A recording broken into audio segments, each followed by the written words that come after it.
بذكر الله ترتاح القلوب وتنزاح المتاعب والكروب.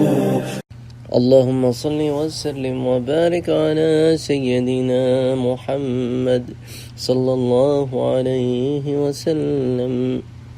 قریش مکہ سے جنگ کے اختتام کے باعث حضور اکرم صلی اللہ علیہ وآلہ وسلم نے اپنی توجہ اب دیگر ممالک کی طرف کی. تو آپ صلی اللہ علیہ وآلہ وسلم نے اب تبلیغ کا کام جو ہے وہ پورے خطہ عرب اور اس کے پرے جو سلطنت فارس اور سلطنت روم تھی، جس کو بیزنٹین امپائر کہتے ہیں، ایسٹرن رومن امپائر جو تھی، وہاں جو ہے وہ خطوط بھیجنے کا سلسلہ حضور صلی اللہ علیہ وآلہ وسلم نے کیا اور وہاں قاصد روانہ کیے.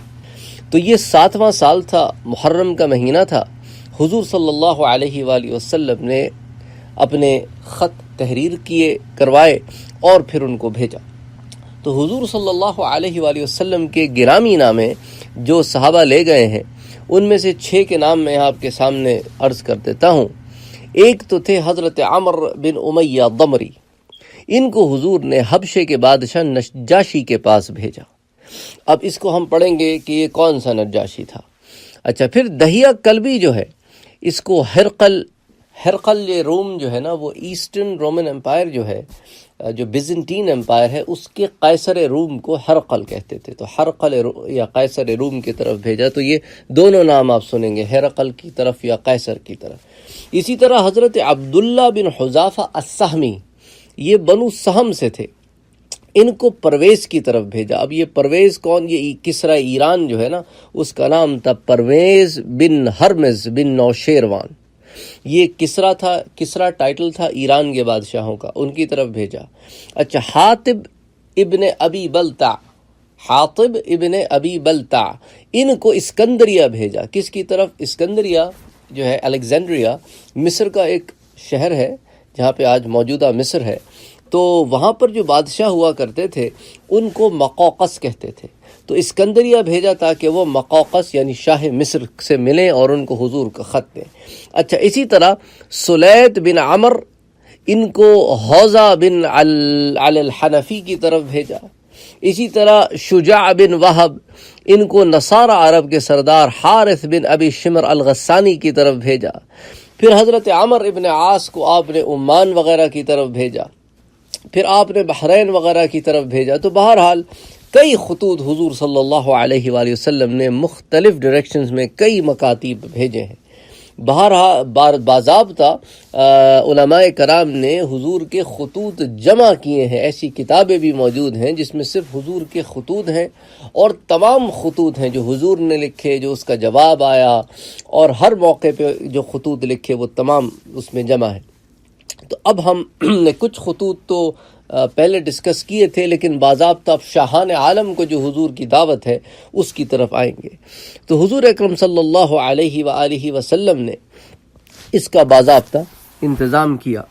اس ضمن میں کچھ اور ڈیٹیلز بھی دیکھتے ہیں کہ اللہ کے رسول صلی اللہ علیہ وآلہ وسلم نے جب بادشاہان عالم کے نام خطوط لکھنے کا ارادہ فرمایا تو آپ سے عرض کیا گیا کہ یہ جو سلاطین ہیں اور یہ جو بادشاہ ہیں، یہ اس وقت تک کوئی خط نہیں پڑھتے جب تک اس کے اوپر مہر نہ لگی ہو، جب تک وہ سیل پیک نہ ہو.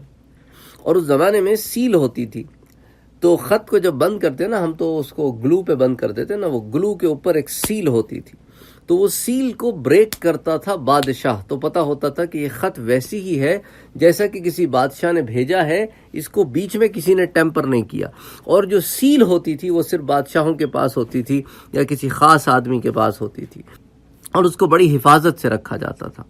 تو بہرحال مہر لگانے کا مقصد تو یہ تھا کہ سلاطین کو جو باتیں لکھی گئی ہیں ان کا ایک تو دوسروں کو علم میں آنا مناسب نہیں، اور دوسرا یہ کہ یہ پروف تھا کہ اس کو جیسے بھیجا گیا ویسی ہے، جعلی نہیں ہے. تو غرض اس مشورے پر حضور نے چاندی کی انگوٹھی میں نام کی مہر بنوا لی. دراصل پہلے آپ نے اس کو اس طرح بنایا کہ اس کے اندر محمد رسول اللہ اس طرح لکھا گیا کہ اوپر اللہ، بیچ میں رسول، نیچے محمد. آپ یہ جگہ جگہ دیکھتے ہوں گے لوگوں نے تغرے بھی بنائے ہیں، یہ حضور کی مہر تھی. اور حضور نے اپنی مہر میں یہ اہتمام رکھا تھا کہ محمد الرسول اللہ اگر لکھا جائے تو محمد پہلے اور اللہ بعد میں آتا ہے، تو آپ نے اس کو ایسے لکھا کہ اوپر اللہ، بیچ میں رسول، نیچے محمد، اور پڑھا محمد رسول اللہ نیچے سے جائے۔ سبحان اللہ، سبحان اللہ۔ اچھا، بعض علماء کہتے ہیں کہ حضور صلی اللہ علیہ وسلم نے یہ جو مہر بنوائی تھی تو یہ حضور نے چاندی کی انگوٹھی میں نام کی مہر بنائی تھی، اور پھر بعض یہ لکھتے ہیں کہ حضور صلی اللہ علیہ وسلم نے دراصل پہلے جو ہے وہ سونے کی انگوٹھی بنوائی تھی، تو اگلے ہی دن اللہ کے رسول کے پاس جبریل علیہ السلام آئے اور کہا کہ سونا پہننا آپ کی امت کے مردوں کے لیے حرام ہے، تو حضور نے اسی وقت اپنی انگوٹھی نکال کر پھینک دی۔ یہ دیکھ کر صحابہ نے بھی اپنی اپنی سونے کی انگوٹھیاں اتار ڈالی۔ اس کے بعد آپ نے چاندی کی انگوٹھی بنوائی۔ اس انگوٹھی میں مہر کا نقش جو ہے وہ 3 سطروں پر تھا۔ اچھا، ایک کتاب ہے جس کا نام ہے کتاب نور، اس میں اس طرح آتا ہے کہ یہ جو لکھائی تھی نا آپ کی انگوٹھی پہ، یہ الٹی تھی، یعنی جیسا آج بھی آپ دیکھتے ہیں نا جو سٹیمپ پیپر ہوتا ہے اس پہ جو سٹیمپ لگاتے ہیں نا آپ، سٹیمپ، تو سٹیمپ پہ لکھائی الٹی ہوتی ہے، تو اب جب آپ اس کو انک میں ڈبا کے اس کو جب سٹیمپ لگاتے ہیں تو پھر لکھائی سیدھی ہوتی ہے۔ اگر آپ نے کبھی سٹیمپ دیکھا ہو تو آپ سٹیمپ کو پلٹا کے دیکھیں اس پہ حروف کیسے لکھے ہوتے ہیں، اس کو اگر آپ پلٹا کے یوں لگائیں گے تو پھر اس کی بات ویسی آئے گی جیسا کہ ہے۔ تو وہ حضور کی جو انگوٹھی تھی، بعض علماء نے، جیسا کتاب نور میں ہے، کہ اس کی لکھائی بھی الٹی تھی، کہ جب مہر لگائی جاتی تھی تو لکھائی سیدھی آتی تھی کاغذ پر۔ بہرحال اس کے بعد حضور اپنے تمام فرامین پر یہی مہر لگواتے تھے۔ یہ انگوٹھی حضرت کی انگلی میں رہتی تھی، پھر آپ کے بعد حضرت ابو بکر کی انگلی میں رہی، ان کے بعد حضرت عمر کے ہاتھ میں رہی، اور پھر حضرت عثمان کے ہاتھ میں رہی، یہاں تک کہ پھر ایک روز یہ انگوٹھی اریس نامی ایک کنویں میں گر گئی۔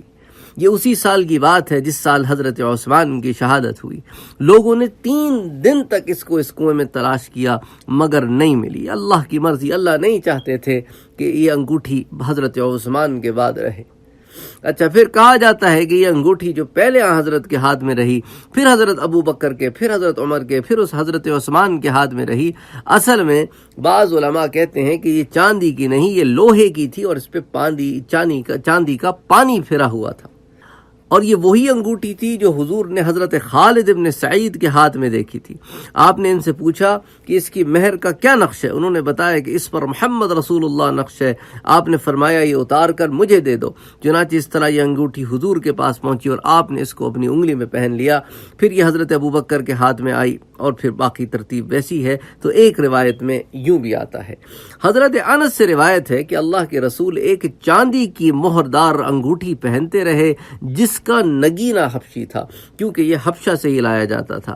ایک قول میں ہے کہ زبرجد کی ایک قسم تھی اور اسی میں محمد رسول اللہ نقش تھا، اور ایک روایت کے مطابق اس کا نگینہ جو ہے وہ اسی میں کا تھا۔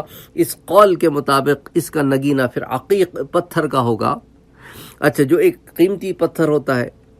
اچھا، اب اگر وہ عقیق نگینہ عقیق ہی کا تھا تو بھی اس کو حبشی کہنا درست ہے، کیونکہ عقیق جو ہے وہ حبشہ کے علاقے سے ہی لایا جاتا تھا اس زمانے میں۔ اچھا، ایسی کوئی روایت نہیں ہے کہ جس سے معلوم ہو کہ حضور نے پوری کی پوری عقیق کی بنی ہوئی انگوٹھی پہنی ہو۔ ایک حدیث میں آتا ہے کہ عقیق کی بنی ہوئی یعنی عقیق کے نگینے والی انگوٹھی پہنا کرو کیونکہ یہ پتھر مبارک ہے، عقیق کی بنی ہوئی انگوٹھی پہنا کرو کیونکہ یہ پتھر فقر اور غربت کو دور کرتا ہے۔ یہ ایک اور روایت میں بات آتی ہے۔ ایک قول کے مطابق حضور اپنے بائیں ہاتھ کی سب سے چھوٹی انگلی میں یہ انگوٹھی پہنا کرتے تھے۔ عام طور پر صحابہ اور تابعین کی روایت یہی ہے، مگر ایک قول ہے کہ دائیں ہاتھ کی کن انگلی یعنی سب سے چھوٹی انگلی میں پہنا کرتے تھے۔ یہ حضرت ابن عباس اور کچھ دوسرے صحابہ کا قول ہے، جن میں حضرت عائشہ رضی اللہ تعالی عنہا بھی شامل ہیں۔ وہ فرماتی ہیں کہ رسول اللہ اپنے داہنی ہاتھ میں وہ انگوٹھی پہنا کرتے تھے، اور جس وقت آپ کی وفات ہوئی اس وقت بھی انگوٹھی آپ کی انگلی میں موجود تھی۔ بعض علماء نے کہا کہ یہ دائیں ہاتھ والی روایت جو ہے وہ عبیدہ ابن قاسم کی ہے، کہ اوپر کے تو راوی اس نے بالکل اعلیٰ درجے کے چنے ہیں کہ کوئی کلام نہ کر سکے۔ حضرت عائشہ، حضرت عبداللہ ابن عباس اور بڑے بڑے صحابہ کے نام لکھیں، لیکن بات یہ ہے کہ یہ ایک نمبر کا جھوٹا شخص تھا۔ کون؟ عبیدہ ابن قاسم، کیونکہ ہوتا ہی ہے نا کہ روایت میں یہ جو من گھڑت روایتیں ہوتی ہیں نا، اس میں کیا کرتے تھے یہ کہ بہت سارے علماء لیتے تھے اپنے چوٹی کے اپنے زمانے کے، اس میں ایک یہ جھوٹا کذاب یہ انٹر کر دیتے تھے اپنے آپ کو، اور پھر اوپر کسی بہت بڑے صحابی کا نام لکھ دیا اور روایت لگا دیا آگے سے۔ تو علماء کی متفقہ روایت یہ ہے جس کو علامہ بغوی نے پیش کیا کہ حضور پہلے دائیں ہاتھ میں انگوٹھی پہنا کرتے تھے، مگر پھر آپ نے بائیں ہاتھ میں پہن لی، تو آخری صورت یہی باقی رہی کہ آپ اس کو بائیں ہاتھ میں پہنا کرتے تھے۔ اچھا، اب اس روایت کی رو سے بیوی عائشہ والی روایت دیکھیں تو اب موافقت پیدا ہو جاتی ہے کہ اللہ کے رسول انہوں نے کیا کہا، اپنے داہنی ہاتھ میں وہ انگوٹھی پہنا کرتے تھے، اور جس وقت آپ کی وفات ہوئی اس وقت بھی انگوٹھی آپ کی انگلی میں موجود تھی۔ یہ نہیں کہا کہ دائیں ہاتھ کی انگلی میں موجود تھی، انگلی میں موجود تھی، اور بے شک انگلی میں موجود تھی، لیکن بائیں ہاتھ کی انگلی میں موجود تھی، پہلے دائیں میں پہنا کرتے تھے۔ تو خیر یوں موافقت پیدا ہو جاتی ہے روایتوں میں، لیکن پھر یہی علماء کی تحقیق ہوتی ہے، جو اسماء الرجال پہ بحث ہوتی ہے وہ یہی ہوتی ہے، اس میں آپ ایک ایک راوی کو دیکھتے ہیں، اس کے حالات زندگی کو دیکھتے ہیں، پھر دیکھتے ہیں کس کا کس سے سماع ثابت ہے۔ تو علامہ بغوی نے اس پہ بڑی تحقیق کر کے یہ بات ہمارے سامنے نکھار کے رکھ دی، تو آخری صورت پھر یہی باقی رہی۔ اچھا، چنانچہ امام نووی فرماتے ہیں کہ حضور کا دائیں ہاتھ میں انگوٹھی پہننا یا بائیں ہاتھ میں انگوٹھی پہننا دونوں صحیح باتیں ہیں اور ثابت ہیں، لیکن دائیں ہاتھ میں پہننا افضل ہے، کیونکہ انگوٹھی پہننا ایک زینت ہے اور اس کا زیادہ مستحق دائیں ہاتھ ہے۔ تو یہ بعض علماء کی یوں رائے ہے۔ اچھا، چنانچہ ابن ابی حاتم حضرت ابو زرعہ سے نقل کرتے ہیں کہ وہ انگوٹھی بائیں ہاتھ کے مقابلے میں حضور کے دائیں ہاتھ میں زیادہ رہتی تھی، اور آپ اس کو اس طرح پہنتے تھے کہ اس کا نگینہ اندر یعنی ہتھیلی کی طرف رہتا تھا۔ تو حضور اس کا نگینہ اوپر ایکسپوز نہیں کرتے تھے، بلکہ اوپر صرف چھلا سا نظر آتا تھا، جو بیک تھی انگوٹھی کی، نگینہ آپ اپنی ہتھیلی کی طرف رکھتے تھے۔ تو یہ اتنا بھی صحابہ کرام نے حدیثوں میں ماشاءاللہ نقل کیا ہے۔ اچھا، جو حدیث میں نے آپ سے بیان کی نا، اللہ کے رسول نے جو انگوٹھی ایک دن پہنی اور پھر اس کو اتار دیا، سونے کی تھی، اس کے بارے میں ایک قول یہ بھی آتا ہے کہ وہ لوہے کی تھی۔ چنانچہ آپ نے جن لوگوں کو لوہے کی انگوٹھی پہنے ہوئے دیکھا، ان سے فرمایا یہ کیا بات ہے کہ میں تمہیں دوزخیوں کے حلیے میں دیکھ رہا ہوں؟ تو یہ سنتے ہی انہوں نے لوہے کی انگوٹھیاں اتار کے ڈال دی۔ تو غالباً ارشاد کا سبب یہ ہے کہ جہنمی اور دوزخیوں کی بیڑیاں، توق اور زنجیریں لوہے کی ہوں گی۔ اس کے بعد وہ صحابی دوبارہ آئے تو تانبے کی انگوٹھی پہنے ہوئے تھے۔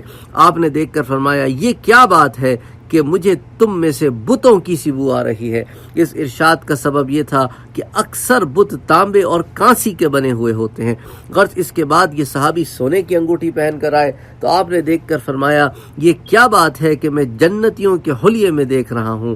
مراد یہ کہ اس حلیے کی صرف جنت والوں کو اجازت ہے، دنیا میں مرد سونا نہیں پہن سکتا۔ تب ان صحابی نے پوچھا کہ یا رسول اللہ، پھر میں کس چیز کی انگوٹھی پہن سکتا ہوں؟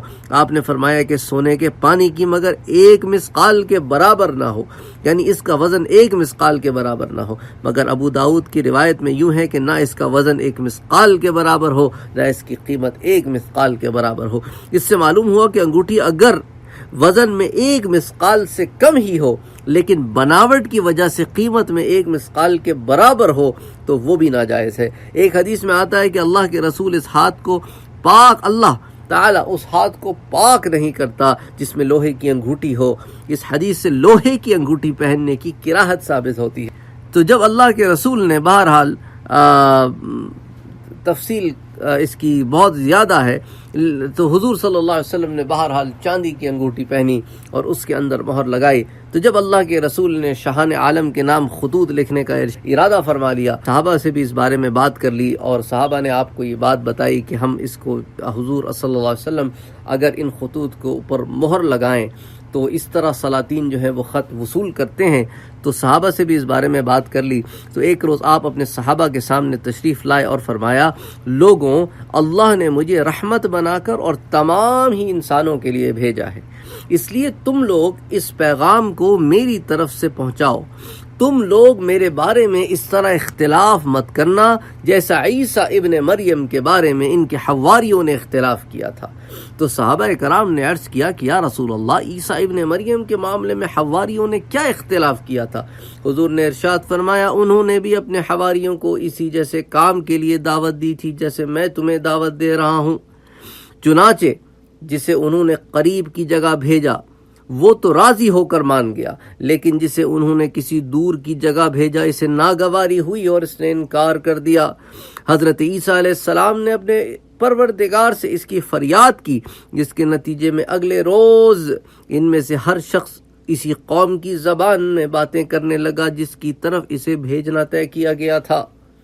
یہ اللہ کی طرف سے حوارین عیسیٰ علیہ السلام کے لیے ایک معجزہ تھا کہ وہ جو کتراتے تھے نا ان علاقوں میں جانے کے لیے جہاں ان کی زبان نہیں جانتے تھے، تو اللہ عز و جل نے انہیں اس قوم کی زبان بھی سکھا دی۔ اللہ اکبر۔ بہرحال تو اب اگلے درس سے انشاءاللہ تعالی ان خطوط کو دیکھیں گے کہ حضور صلی اللہ علیہ وآلہ وسلم نے جو بادشاہوں کی طرف خط بھیجے۔ وما علینا الا البلاغ۔ بذكر الله ترتاح القلوب وتنزاح المتاعب والكروب